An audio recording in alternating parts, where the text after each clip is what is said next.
உடையாமல் வந்திருக்கிறாரு. டிங் டிங் டிங். அப்படியே இதில் குழம்பு அப்படியே ஊற்றி அவ்வளோ நல்லா இருக்குங்க. கண்டிப்பாக இதை நீங்கள் ட்ரை பண்ணி பாருங்கள். மீன் குருமா செய்கிறதுக்கு பார்த்தீங்கன்னா ஒரு வெங்காயம் நல்லா ஒரு புடி அளவுக்கு புதினா கொஞ்சம் எடுத்துருக்கேன், கொத்தமல்லி கொஞ்சம் எடுத்துருக்கேன். இதையும் வந்து மிக்சியில் போட்டுக்கலாம். கொஞ்சமாக நம்ம வந்து இஞ்சி பூண்டு பேஸ்ட் மட்டும் ஆட் பண்ணி அரைக்கும் போதே தக்காளி வந்து இதோட ஆட் பண்ணிக்கலாம். எண்ணெய் ஆட் பண்ணிக்கோங்க.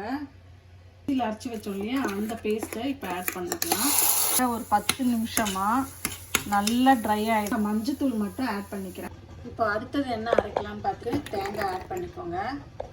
முந்திரி ஆட் வந்து கசகசா பெருஞ்சீரகம் ஆட் பண்ணி கையை அரைச்சிக்கலாம். அந்த விழுதை வந்து இதோட சேர்த்துக்கிறேன். டீ ஆகிடும். அதனால் தேவையான அளவுக்கு தண்ணி விட்டு வஞ்சிர மீன் இதையும் ஆட் பண்ணி தூளெல்லாம் இறங்கி நல்லா காரசாரமாக